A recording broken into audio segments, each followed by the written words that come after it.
こんにちは、ライフゴーゾーンです。いつもご視聴ありがとうございます。ということで今回は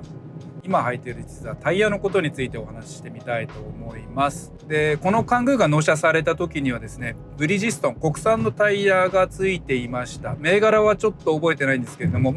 割と減っていたので、今回新しくタイヤを交換したんですけれども、交換したタイヤはミシュランのエナジーセーバーの方、現行モデルになると思うんですけれども、このタイヤに交換しました。でこの前に履いていたタイヤが国産のブリヂストンのタイヤで、割と減っていたので、直接の比較っていうのは難しいので、あえて控えますけれども、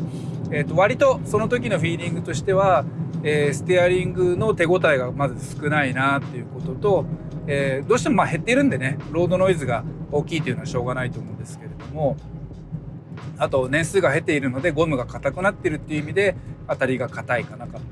いう印象がありました。で新しいタイヤなんでその点でも当然差が出てくるのは目に見えてというところなんですけれども、このミシュランのエナジーセーバーの方、これはですね以前ゴルフにつけているコンチネンタル、CC6 でも、ご紹介した通り割と私スタンダードなタイヤが好きな部類にあるんですけれども、このミシュランのエナジーセーバー4も、スタンダードな、モデルになるのかなというふうに思います。日常的な道具として使う車のタイヤとして最適なタイヤになっているのかなというふうに思います。エナジーセーバー4のまず一番最初に面白いな、驚いたなっていう思ったところは、タイヤ自体がですねまっすぐ転がろうとするような印象を与えてくれるタイヤかなというふうに思いました。まっすぐ転がってくれる印象っていうのもなかなか表現が難しいところなんですけれども、もともと持ってる車がまっすぐ走ろうとする、例えばアライメントだったりとか、サスペンションの構造からくるものだったりとか、いうものがあると思うんですけれども、それをさらに助長させてくれるような味付けというかいうふうに感じました。なので例えばこういう高速道路とかを走っていて疲労感が少なくなるんじゃないかなというふうに感じました。でそういう性格があるせいかどうかは分からないんですけれども、コーナリングとかでハンドルを切り込んでいくとですね、ちゃんと手応えが常にドライバーに与えてくれる印象があります。なので今タイヤがどういうグリップ状態にあるのかなっていうのが分かりやすいのかなというふうに思います。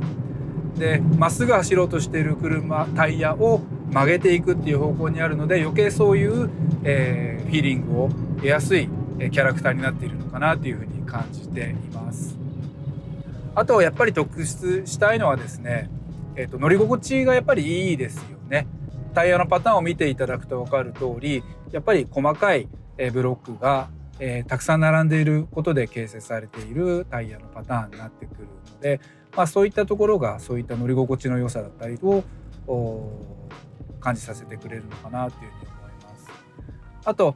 今ちょっと路面があんまり良くないんで分かりにくいんですけれども、あと割とねこのカングーっていう車が、車外の音だったりとか、を割とダイレクトに中に入ってきてしまう車なので、この映像の中の音声に割とゴーって音が入ってしまってるかもしれないんですけれども、とはいえ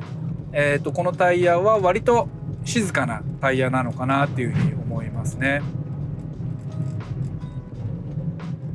これだけですねゴロゴロゴロって音がしてて、車のガタンガタンって音がするので、おいおい嘘だろって信じがたい映像になってしまってるかもしれないんですけれども、実際に乗った体感としてはタイヤとしては割と静かなタイヤなのかなというふうに感じています。あと実際のユーザーである人間に対してですね、ありがたいなと思うのはですね、今この円安の状況下にあっても、割とプライスが安いかな、安めの設定にあるかなというふうに思います。もちろん、世界中のタイヤメーカーの中で比べたら一番安いわけでは当然ないんですけれども、もっと安いタイヤは、たくさんあるんですけれども、それと比較して、高いとはいえこの性能であったりとか、あと実際に、購入できるプライスを考えると、割と、安めに買えるので、ユーザーにとっては、私のようなユーザーにとってはありがたいなというふうに思っています。ます。なのでスタンダードに普通に例えばスポーツドライビングをしたいんですっていう感じではない、普通に車を車として乗りたいっていう方にはおすすめしたいタイヤかなというふうに思いますね。じゃあコンチネンタルの CC6 と比べてどうかっていうと、 CC6 の方が印象的にはちょっとタイトで硬い印象のタイヤになるかなというふうに思います。それもでもこの、エナジーセーバーと比べてということなので、すごく硬くて乗りにくいとか乗り心地が悪いとかいうことを言いたいのではなくて、比較したら、CC6 の方が硬いかなというふうに感じるし、エナジーセーバー4の方が柔らかくてマイルドな印象なのかなというふうに感じます。でもそれはですね、やっぱり車のキャラクターとどこまでマッチするかっていう感じだと思うんですね。多分、このカングーに CC6 をつけるとちょっとアンバランスな硬さが目立ってくるのかなと思うし、ゴルフにエナジーセーバーをもし合うサイズがあったとしてつけたとしたら、ちょっと腰が砕けたような印象になってしまうのかなっていうようなことを想像するフィーリングですね。なのでこのカングーのサスペンションのストロークがとっても豊かで懐が深いサスペンションだと、こういった当たりのソフトでも腰がちゃんと残っている、グリップが当然ちゃんとあって手応えがちゃんとあるタイヤはマッチングがいいのかなっていうふうに印象を受けています。燃費とかのことについてはまだ装着して間もないのでいまいち分かるレベルではないんですけれども、そこら辺は追ってチェックしていきたいなというふうに思います。ちなみに今このカングーはですね、私の使い方、あくまでも私の使い方とだいたいリッターあたり12キロから13キロぐらい走る感じなので、ゴルフ2と私が所有しているゴルフ2とだいたい同じぐらいの燃費かなというふうに感じています。もちろんですね、今のハイブリッドの車だったりとか、または燃費がいい直風のですねエンジンに比べたら全然燃費は悪い部類に当たってしまうかもしれないんですけれども、この当時の車としたら十分かなと思いますし、自分の使う環境下においてはこれだけあれば最低限のものはカバーできているな、自分の条件には合ってるなというふうに感じています。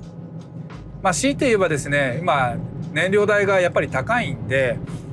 一時期より落ち着いたかもしれないんですけれども、やっぱり高いは高いので、この車は廃屋なんですね。なのでレギュラーで乗れればなお良かったかなとは思いますけれども、そこはね、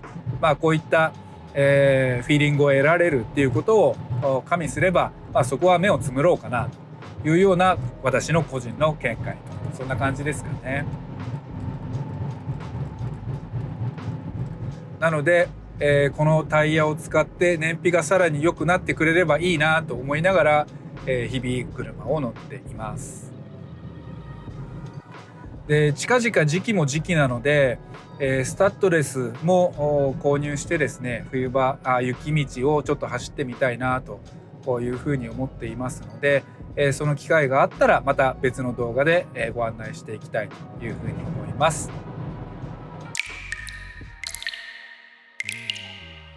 ということで最後までご視聴ありがとうございます。この動画がもしよければ高評価のボタン、そしてぜひぜひチャンネル登録をよろしくお願いいたします。ということでまた次の動画でお会いしましょう。